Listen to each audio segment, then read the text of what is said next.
I was supposed to be in Chicago for 4 more days. The conference ended early, so I figured I'd surprise my wife Rory at her sister's birthday dinner. Walking into Romano's, that trendy place downtown with the exposed brick and open kitchen where everyone can see your business, I spotted them immediately. Rory sat across from Pierce Eldrow, her college ex-boyfriend, laughing at something he'd whispered. Their hands weren't quite touching on the white tablecloth, but close enough to make my jaw clench. I'm Jared Sollace, and I've been married to this woman for 3 years. I know her tells. Jared! Ayla, Rory's sister, waved me over with theatrical enthusiasm. Look who made it back early! Rory's face went pale. Pierce straightened in his chair, like someone had shoved a rod up his spine. The entire table, about 8 people total, turned to stare at me with the kind of awkward silence that screams guilt. Hey there, sweetheart, I said, sliding into the empty chair next to Rory. She smelled like expensive perfume and nervous sweat. Pierce, what a pleasant surprise. Didn't know you were back in town. Just visiting, Pierce muttered, not meeting my eyes. He wore one of those designer shirts that probably cost more than my monthly car payment. Always did think money made him better than everyone else. The waiter brought another place setting. I ordered a beer and watched the table dynamics shift like pieces on a chessboard. Rory kept checking her phone. Pierce studied his wine glass like it held the secrets of the universe. Ayla, though, she looked almost excited. So, Jared, Ayla said, cutting into her salmon, Rory was just telling us about that prenup you two signed, the one with all those interesting clauses. I nearly choked on my beer. Rory's fork clattered against her plate. What clauses? Pierce asked, finally looking up. Oh, you know, Ayla continued with a wicked smile. The fidelity clause. If either party cheats, they forfeit pretty much everything. Assets, property, even spousal support. Isn't that right, Rory? My wife's mouth opened and closed like a fish gasping for air. Pierce had gone completely rigid. That's private family business, Rory stammered. Is it, though? I asked, pulling out my phone and casually starting the voice recorder. I mean, if it's just family here, what's the harm in discussing it? The restaurant buzzed around us. Other diners laughed and clinked glasses, oblivious to the small drama unfolding at table 12. But I could feel eyes on us. In a place like this, gossip spread faster than wildfire. Rory's phone started buzzing. She glanced at it, then at me, then at Pierce. I need some air, she announced, grabbing her purse and practically sprinting toward the exit. Pierce started to follow, but I caught his wrist, not hard, just firm enough to make a point. Sit down, I said quietly. We're not done here. The boxing gym at 6 a.m. smelled like sweat, leather, and determination. I'd been coming to Murphy's gym for 2 years, ever since I realized my desk job was turning me soft. The heavy bag took my frustration better than any therapist ever could. You look like someone stole your lunch money, Leo Martinez called from across the ring. He was sparring with Tommy, both of them dancing around each other with the easy rhythm of experienced fighters. Something like that, I grunted, throwing another combination at the bag. 3 days had passed since the birthday dinner disaster. Rory had come home that night full of explanations and excuses. Pierce was just a friend. They were discussing business opportunities. She couldn't understand why I was being so paranoid and controlling. I'd listened to every word while the voice recorder in my pocket captured her lies. You hiring that private investigator was the smartest thing you ever did, Leo said during our break, toweling off his face. What did he find? I pulled out a manila folder from my gym bag. Hotel receipts from the Marriott downtown. Photographs of Rory and Pierce entering and leaving together. Credit card statements showing expensive dinners I never ate. Text messages recovered from her old phone that she thought she'd deleted. Enough, I said. The gym door chimed, and Drake Torrin walked in wearing a suit that probably cost more than most people's monthly rent. My attorney looked completely out of place among the speed bags and weight racks. but he'd agreed to meet me here because his office felt too formal for what we were planning. "Gentlemen," Drake nodded to Leo and Tommy, then focused on me. "You ready to pull the trigger on this?" I'd hired Drake 6 months ago when I first suspected something was wrong. He specialized in what he called preemptive legal strategies. In plain English, he helped people protect themselves before things went completely south. "The prenup is ironclad," Drake continued, pulling out his own folder. "Your wife signed it willingly, with her own attorney present. The fidelity clause specifically states that adultery voids any claim to marital assets, the house, the joint accounts, even her car. Technically, everything's in your name anyway." "What about her law firm?" I asked. "She's a junior partner, but her stake isn't considered marital property since she earned it before the marriage. However," Drake smiled like a shark scenting chum, "if her extracurricular activities violated the firm's ethics policies, that's her problem, not yours." Before we dive deeper into this story, I have one small request. Please subscribe, drop a like, comment, and hit that hype button to boost this channel so more people can discover these incredible Reddit stories. We spent the next hour going over the details. By 7:30, I'd signed the papers that would freeze our joint accounts and initiate divorce proceedings. By 8, I was home, boxing up Rory's designer clothes and expensive shoes. The weather forecast called for rain. I left the boxes on the front porch with a note. "Since you prefer hotel rooms, I thought you might need a change of clothes. J." My phone started ringing at 9:15, 37 calls by lunch. I didn't answer any of them. Rory's law firm occupied 3 floors of a downtown glass tower that screamed money and ambition. I sat in my truck across the street, drinking coffee and watching the entrance like a private investigator in some old movie. At 2:30 p.m., she came storming out, her usually perfect composure completely shattered. Mascara streaked down her cheeks, her phone pressed against her ear. Even from a distance, I could see her hands shaking. Someone had sent Ms. Brandt, the senior partner, a detailed dossier of Rory's after-hours activities with Pierce. The anonymous package included hotel receipts, restaurant bills, and photographs that left little to interpretation. It also mentioned that Pierce was technically a client of a competing firm, which created all sorts of ethical complications. I hadn't sent the package, but I had a pretty good idea who did. My phone buzzed with a text from Ayla. "Heard Rory had a bad day at work. Shame when personal choices affect professional reputation." That evening, I drove to Pierce's downtown loft. The building screamed bachelor pad money, all glass and steel with a doorman who looked like he bench-pressed small cars for fun. Pierce's silver Porsche sat in the parking garage, gleaming under the fluorescent lights.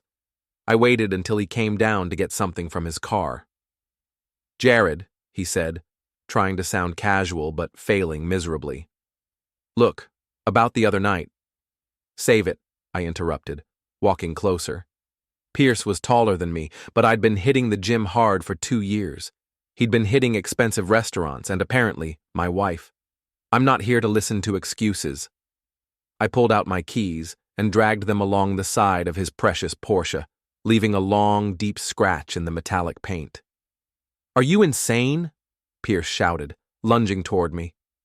I caught his wrist and twisted, not hard enough to cause real damage, but enough to make him wince.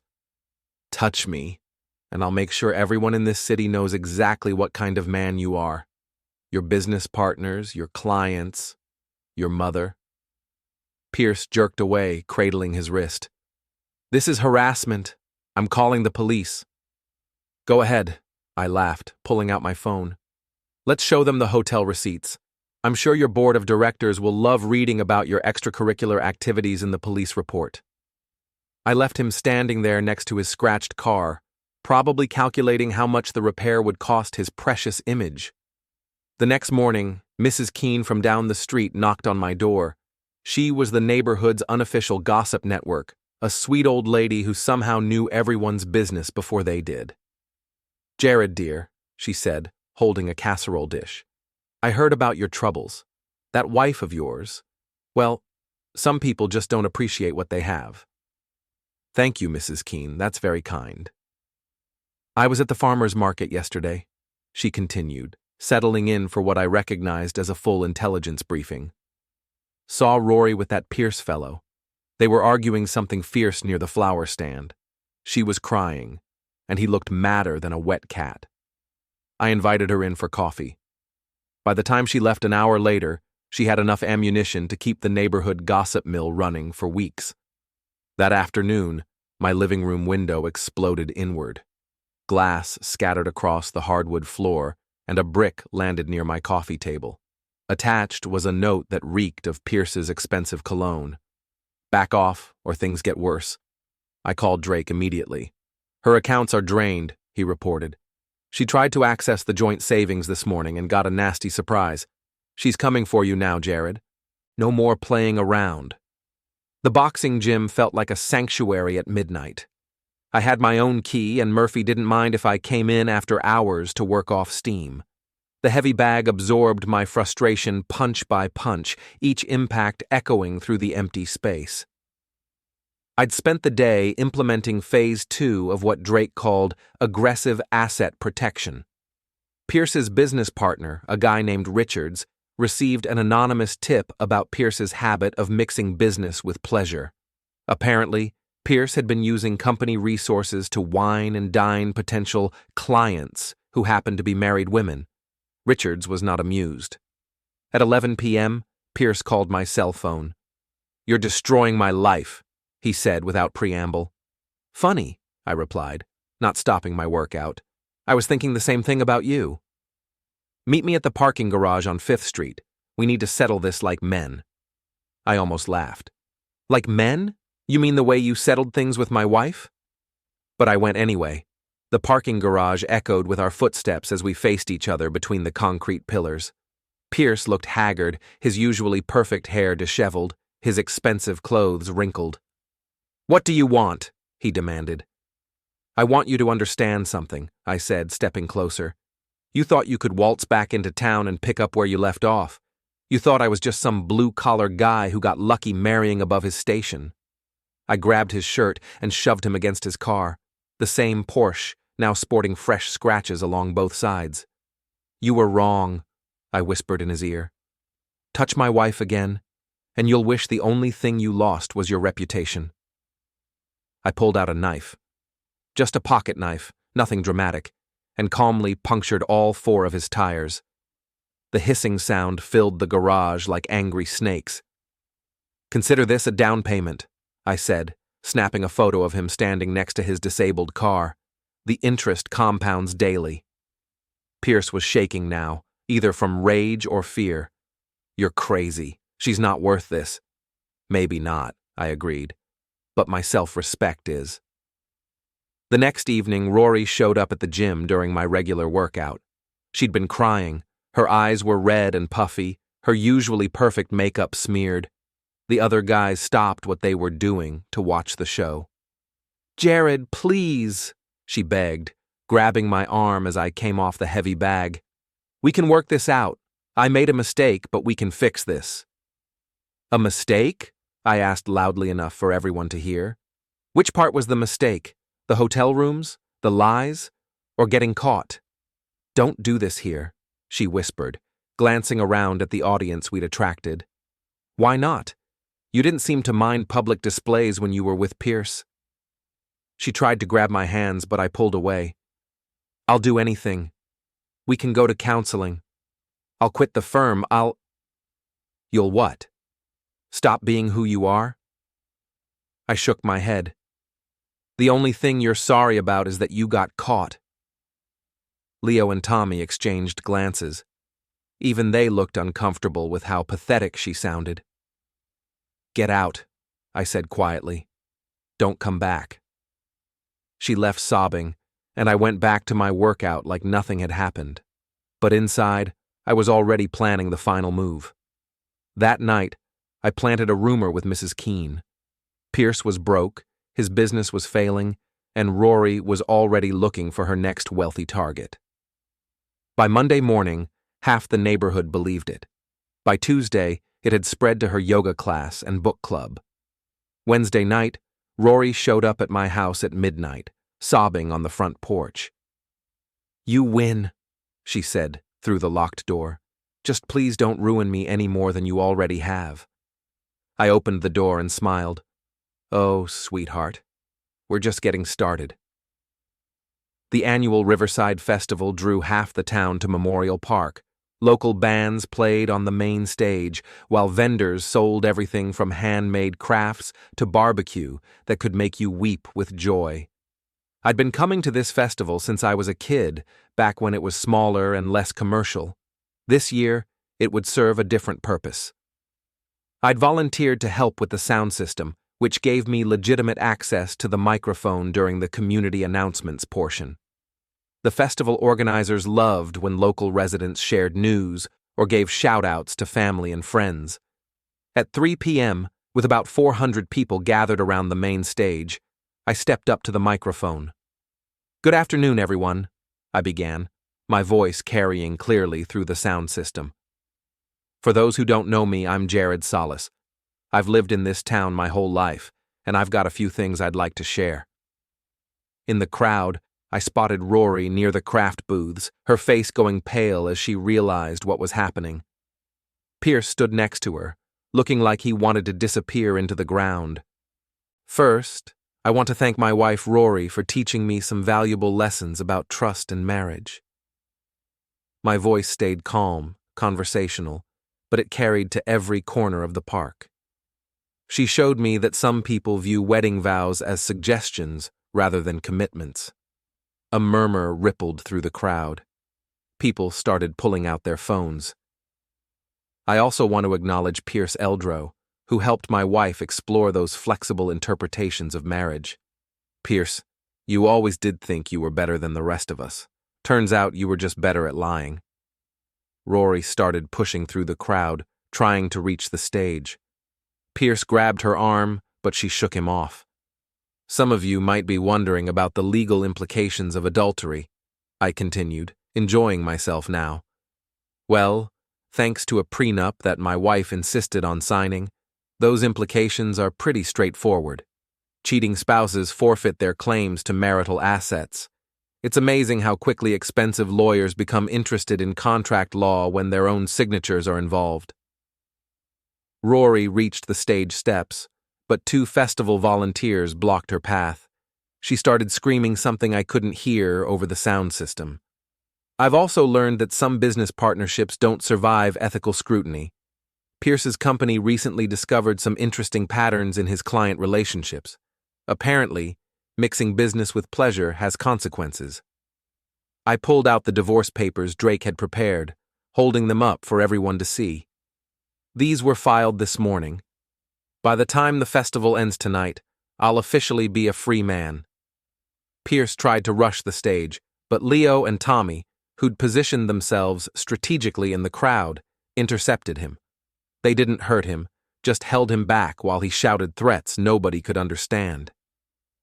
"In closing," I said, wrapping up my speech, "I want to remind everyone that actions have consequences. Some people think they can take whatever they want without paying the price. Today, the bill came due." I stepped away from the microphone as chaos erupted around the stage. Festival security moved in to control the crowd, but the damage was done. Every phone in the park had been recording. By tonight, the video would be all over social media. I walked calmly through the crowd, ignoring the shouted questions and camera phones pointed in my direction. Near the festival bonfire, I stopped and pulled off my wedding ring. The gold band caught the firelight as it arced through the air and disappeared into the flames. Behind me, Rory was sobbing while Pierce argued with security. Mrs. Keene stood nearby with a satisfied smile, already composing the story she'd tell at tomorrow's book club meeting. I kept walking toward my truck, past the barbecue stands and craft booths, past the families enjoying their Sunday afternoon, past the life I'd built with someone who never deserved it. They thought I'd break when I discovered the truth. Instead, I just decided to break the rules that had been protecting them. The festival continued behind me, but my part in the show was over.